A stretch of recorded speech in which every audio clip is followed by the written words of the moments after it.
नमस्कार विद्यार्थी मित्रांनो, ITI इलेक्ट्रिकल ई स्टडी या चॅनलवरती आपले सर्वांचे हार्दिक स्वागत आहे। आज या ठिकाणी आपण इलेक्ट्रिशियन प्रथम वर्ष थिअरी यामधील जे प्रकरण आहे विद्युत सुरक्षितता म्हणजे इलेक्ट्रिकल सेफ्टी या संदर्भात थोडक्यात माहिती घेणार आहोत। चला तर मग बघूया इलेक्ट्रिकल सेफ्टी।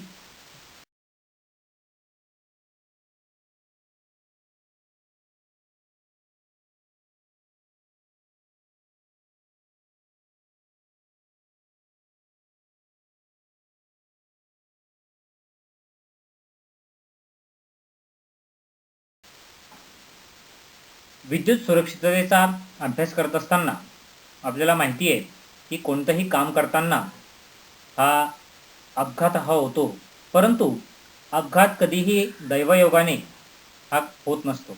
अपघात कधीही दैवयोगाने होत नाही, त्याची काहीतरी कारणं असतात आणि काम करताना हा जो अपघात आहे हा अपघात होऊ नये म्हणून आपण काम करताना जी काळजी घेतो त्यालाच आपण सुरक्षितता असं म्हणतो। विद्युत क्षेत्रात देखील होणारा जो अपघात आहे त्या अपघातामध्ये भयानक असा जो विद्युत शॉक आहे त्या शॉकपासून जर आपल्याला सुरक्षित राहायचं असेल तर त्यासाठी घालून दिलेले जे काही सुरक्षिततेचे नियम आहे त्या नियमांचं पालन करणे आपल्याला अति आवश्यक आहे, जेणेकरून त्या नियमांचं पालन केल्याने काम करताना कुठलाही अपघात होणार नाही आणि जीवितहानी होणार नाही। म्हणून सुरक्षिततेचे जे काही नियम आहेत त्या नियमांचं पालन करणं हे आपल्याला अति आवश्यक आहे। आता आपण बघूया काम करताना जे काही अपघात होतात त्या अपघातांची कारणे कोणकोणती आहेत।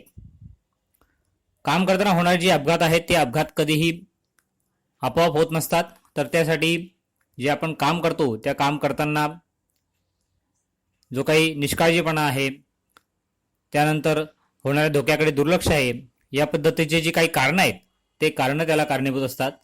तर होणारा जो अपघात आहे त्या अपघाताची कारणं कोणकोणती असू शकतात या संदर्भात आपण या ठिकाणी माहिती घेऊ।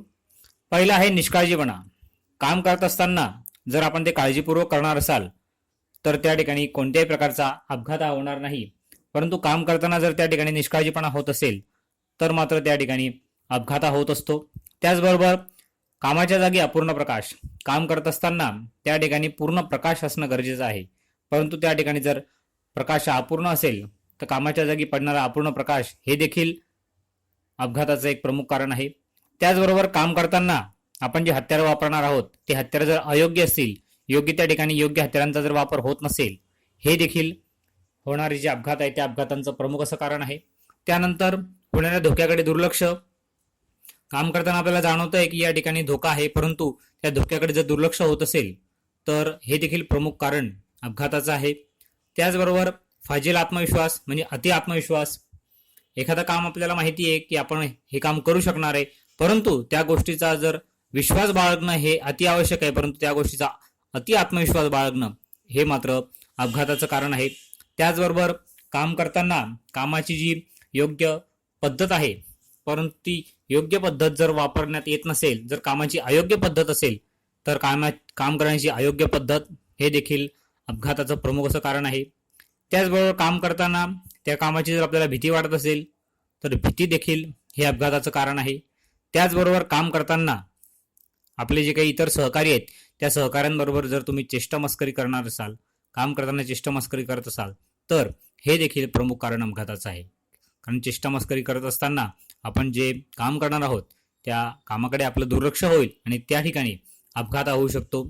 त्याचबरोबर आपण जे काम करत आहोत ते काम करत असताना जे काही संरक्षक साधनं आहेत त्या संरक्षक साधनांचा वापर करणं हे गरजेचं आहे, परंतु त्या संरक्षक साधनांचा वापर जर होत नसेल म्हणजे संरक्षक साधनांचा वापर न करणे हे देखील होणाऱ्या अपघातांचं प्रमुख कारण आहे। त्याचबरोबर काम करत असताना आपलं जे मानसिक संतुलन आहे ते मानसिक संतुलन हे योग्य असणं गरजेचं आहे। आपलं जर मानसिक असंतुलन असेल, मानसिक संतुलन जर व्यवस्थित नसेल तर त्यामुळे देखील मोठा अपघात होऊ शकतो। त्याचबरोबर अज्ञान, आळशीपणा, राग यासारखे देखील कारणं हे अपघाताची आहेत। एखाद्या गोष्टीचं अज्ञान असेल, आपल्याला त्या गोष्टीची संपूर्ण माहिती नसेल आणि आपण त्या ठिकाणी जर ते काम करणार असू तर ते अज्ञान हे देखील अपघाताचं प्रमुख कारण आहे। त्याचबरोबर आळशीपणा, राग हे देखील होणाऱ्या अपघातांची प्रमुख अशी कारणे आहेत। विद्यार्थी मित्रांनो, आता आपण बघूया की जी सुरक्षितता आहे त्या सुरक्षिततेचं वर्गीकरण हे 3 प्रकारात केलं जातं. वर्कशॉपमध्ये काम करत असताना जी काही सुरक्षितता आपण पाळतो त्या सुरक्षिततेचे 3 प्रकारात वर्गीकरण केलं जातं. पहिलं आहे सर्वसाधारण सुरक्षितता म्हणजे जनरल सेफ्टी. त्यानंतर दुसरा जो आहे प्रकार तो म्हणजे स्वतःविषयी सुरक्षितता म्हणजे पर्सनल सेफ्टी. आणि तिसरा जो आहे ते म्हणजे यंत्रांची सुरक्षितता म्हणजे मशीन सेफ्टी. अशा 3 प्रकारामध्ये म्हणजे सर्वसाधारण सुरक्षितता म्हणजे जनरल सेफ्टी, सर्वसाधारण काम करत असताना जी काही सर्वसाधारण सुरक्षितता आहे. नंतर स्वतःविषयी म्हणजे काम करत असताना स्वतःविषयी जी सुरक्षितता बाळगतो त्याला आपण पर्सनल सेफ्टी म्हणतो. आणि एखाद्या यंत्रावरती काम करत असताना त्या यंत्राची जी आपण काळजी घेतो त्या यंत्रांची सुरक्षितता, अशा 3 प्रकारामध्ये या सुरक्षिततेचं हे वर्गीकरण केलं जातं. चला तर मग आता सविस्तर माहिती घेऊया सर्वसाधारण सुरक्षितता, स्वतःविषयी सुरक्षितता आणि यंत्रांची सुरक्षितता याबद्दल. आता आपण बघूया सर्वसाधारण सुरक्षितता. आपण एखाद्या वर्कशॉपमध्ये काम करत असताना त्या वर्कशॉपमधील जी काही फरशी आहे ती वर्कशॉपमधील फरशी, त्याचबरोबर जो गँगवे आहे हा गँगवे स्वच्छ आणि चकचकीत ठेवणं गरजेचं आहे. वर्कशॉपमधील जी काही खालची फरशी आहे त्याचबरोबर वर्कशॉपमधला जो काही रस्ता आहे म्हणजे गँगवे आहे तो स्वच्छ आणि चकचकीत ठेवावा. त्याचबरोबर लोंबकळणारा जो लोड आहे त्या लोडच्या खालून कधीही ये जा करू नये. सर्वसाधारण सुरक्षितता पाळत असताना त्याचे जे नियम आहेत ते नियम म्हणजे वर्कशॉपमधील जी फरशी आहे, फरशी आणि गँगवे नेहमी स्वच्छ आणि चकचकीत ठेवला गेला पाहिजे. त्याचबरोबर लोंबकळणारा जो लोड आहे त्या लोडच्या खालून कधीही ये जा करू नये. त्याचबरोबर जे आपल्या कामाचा वेळ आहे त्या कामाच्या वेळेस इतर सहकाऱ्यांशी कधीही हास्यविनोद करू नये.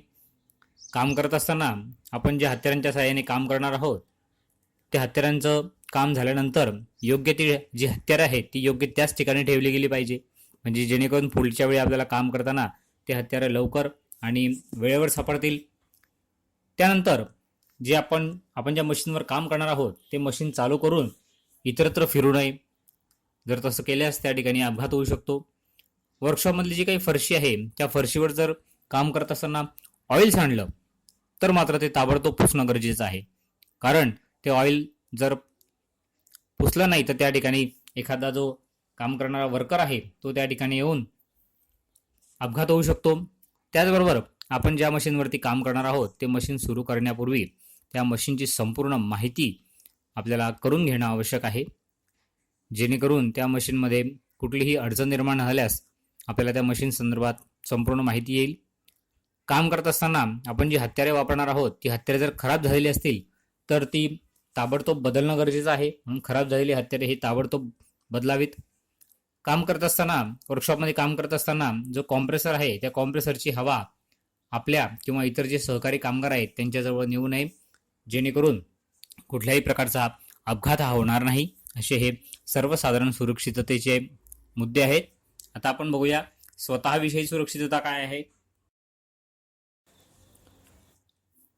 दुसरं जे वर्गीकरणाचा प्रकार आहे तो म्हणजे स्वतःविषयी सुरक्षितता. तर स्वतःविषयी सुरक्षितता बाळगत असताना त्याचे जे मुद्दे आहेत, पहिला मुद्दा म्हणजे आपल्या डोक्यावरचे जे केस आहेत ते केस नेहमी बारीक ठेवावेत. काम करत असताना एखाद्या वर्कशॉपमध्ये किंवा एखाद्या मशीनवरती काम करत असताना आपल्या डोक्यावरचे केस बारीक ठेवणं गरजेचं आहे. त्याचबरोबर गळ्यामध्ये स्कार्फ किंवा टाय वापरू नये, जेणेकरून जर मशीनचा जो फिरणारा भाग आहे त्या फिरणाऱ्या भागामध्ये आपला स्कार्फ किंवा टाय अडकून त्या ठिकाणी अपघात होऊ शकतो. त्याचबरोबर आपण जो वापरणारा शर्ट आहे तो अखंड असावा किंवा जो संपूर्ण सूट आहे तो सूट त्या ठिकाणी वापरला गेला पाहिजे. पायामध्ये जे आपण शूज वापरणार आहोत ते सेफ्टी शूज असणं गरजेचं आहे, म्हणून वर्कशॉपमध्ये काम करत असताना पायामध्ये सेफ्टी शूज वापरावेत. आपण जो शर्ट वापरणार आहोत त्या शर्टची सर्व बटणं हे लावणं गरजेचं आहे, जेणेकरून तो सैल होणार नाही आणि एखाद्या यंत्राच्या फिरणाऱ्या भागात अडकून त्या ठिकाणी अपघात होणार नाही. त्याचबरोबर आपण वापरण्यात येणारी जी अंगठी आहे, चेन आहे, घड्याळ आहे, या साधनांचा वापर वर्कशॉपमध्ये कधीही करू नये. वर्कशॉपमध्ये काम करत असताना अंगठी, चेन, घड्याळ यासारखी जी साधनं आहेत त्या साधनांचा वापर हा करण्यात येऊ नये.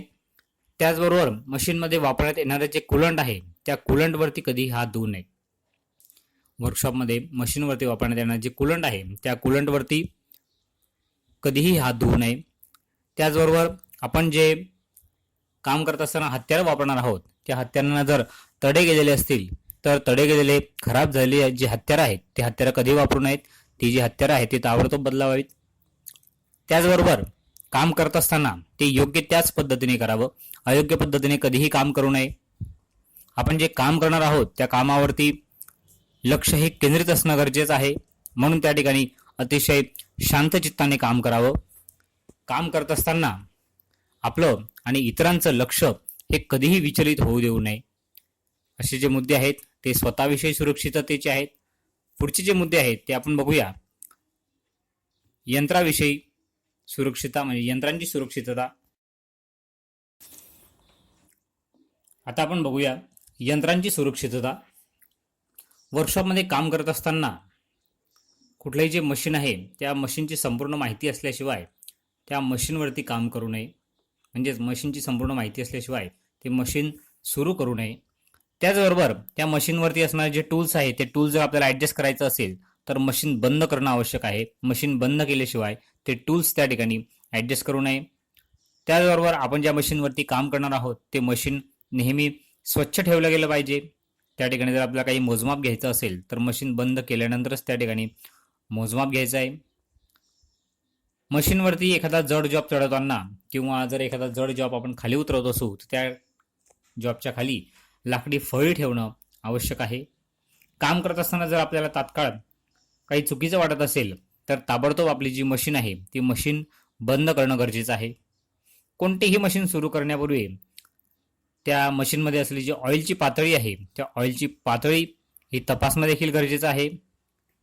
विद्यार्थी मित्रांनो, सुरक्षितता ही एक सवय आहे आणि वर्कशॉपमध्ये किंवा कोणतेही काम करत असताना त्या सुरक्षिततेचा अवलंब हा केला गेला पाहिजे.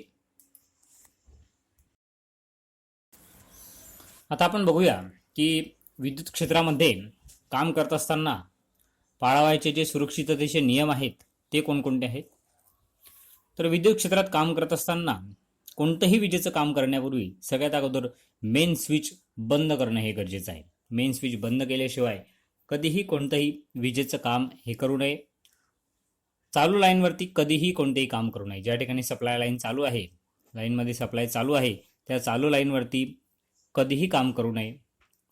जर एखाद वेळेस चालू लाईनवरती काम करणं हे अति आवश्यक आहे, त्या ठिकाणी सप्लाय बंद करणं हे शक्य नाही आहे, तर त्या ठिकाणी चालू लाईनवर काम करत असताना आपण जे काही हत्यारं वापरणार आहोत ती हत्यारं मात्र इन्सुलेटेड म्हणजे आवरणयुक्त, त्यांची जी मूठ आहे त्या मुठेवरती कठीण अशा रबराचं आवरण असणं गरजेचं आहे. म्हणजेच ती जी हत्यारं आहेत ती हत्यारे इन्सुलेटेड असावीत. काम करत असताना आपण जे फ्यूज वापरणार आहोत ते फ्यूज हे योग्य त्या क्षमतेचेच वापरणं गरजेचं आहे. किटकॅट फ्यूजमध्ये किंवा कोणत्याही वर्कशॉपमध्ये वापरणाऱ्या फ्यूजमध्ये आपण वापरण्यात येणारी जी तार आहे, जी फ्यूज तार आहे, ती फ्यूज तार योग्य क्षमतेची वापरणं गरजेचं आहे. त्याचबरोबर काम करत असताना जर त्या ठिकाणी जागा ही ओलसर असेल तर ओलसर जागेत उभे राहून कधीही काम करू नये. आपण जर काही विद्युत उपकरणांचा वापर करणार असाल तर त्या विद्युत उपकरणांच्या धातुयुक्त जी काही बॉडी आहे त्या बॉडीला अर्थिंग करणं आवश्यक आहे, जेणेकरून त्या ठिकाणी जर काही लिकेज करंट निर्माण होत असेल तर लिकेज करंटपासून होणारा जो धोका आहे त्या धोक्यापासून संरक्षण होण्याकरता विद्युत उपकरणांची जी धातुयुक्त बॉडी आहे त्या धातुयुक्त बॉडीला अर्थिंग करणं गरजेचं आहे. जर आपल्याला एखाद्या उंचावरती काम करायचं असेल तर त्या ठिकाणी शिडीची मदत घेणं गरजेचं आहे. शिडी ही तिरपी लावणं गरजेचं आहे व शिडीवर उभे राहून जर आपल्याला काम करायचं असेल तर त्या शिडीच्या खाली एक मदतनीस असावा. काम करत असताना एखाद्या उपकरणाची जर वायर खराब झाली असेल तर ती वायर बदलल्याशिवाय त्या ठिकाणी कोणतंही काम करू नये. वर्कशॉपमध्ये काम करत असताना जर आपल्याला पॅनल बोर्डवर काम करायचं असेल तर पॅनल बोर्डवर काम करताना त्या पॅनल बोर्डच्या खाली ज्या ठिकाणी आपण उभं राहून काम करणार आहोत त्या ठिकाणी रेब्री अशा मॅटचा वापर करणं गरजेचं आहे. आपण पाहत आहोत विद्युत क्षेत्रात काम करत असताना पाळावयाचे सुरक्षेचे नियम. विद्युत क्षेत्रामध्ये काम करत असताना आपण जे काही फ्यूज आणि स्विचेस जोडणार आहोत ते फ्यूज आणि स्विचेस जोडत असताना नेहमी फेज वायरला जोडलं जाणं आवश्यक आहे. न्यूट्रल वायरला फ्यूज आणि स्विचेस कधीही जोडू नये. जर एखाद्या विद्युत पोलवर काम करायचं असेल पोलवर चढून काम करायचं असेल तर पोलवर काम करताना नेहमी आपल्याला सेफ्टी बेल्टचा वापर करावा. ज्या ठिकाणी मोठ्या क्षमतेची फ्यूज आहे त्या मोठ्या क्षमतेचे फ्यूज जर आपल्याला काढावायचे असतील तर मोठ्या क्षमतेचे फ्यूज काढण्यासाठी आपल्या हातांमध्ये रबरी हातमोजे वापरावेत. एखाद्या ठिकाणी जर आग लागली असेल आणि ती आग जर विजेमुळे लागली असेल तर ती विजेमुळे लागलेली आग विझवण्यासाठी त्यावरती कधीही पाणी टाकू नये. तर त्यासाठी जे काही अग्निशामक आहेत त्या अग्निशामकांचाच वापर करावा. एखादी जी वायर आहे त्या वायरचं जर इन्सुलेशन निघालं असेल तर त्या इन्सुलेशन निघालेल्या भागावरती इन्सुलेशन टेप लावावा. त्याशिवाय त्या वायरमधील सप्लाय हा चालू करू नये. त्याचबरोबर एखादा जर पाण्याचा पाईपलाईन असेल तर त्या पाण्याच्या पाईपलाईनला कधीही अर्थिंग जोडू नये. अशा पद्धतीचे विद्युत क्षेत्रात काम करत असताना पाळावयाचे सुरक्षिततेचे नियम आहे. जर आपण या सुरक्षिततेच्या नियमांचा जर अवलंब केला तर होणारे जे अपघात आहेत त्या होणाऱ्या अपघातांपासून नक्कीच संरक्षण होईल.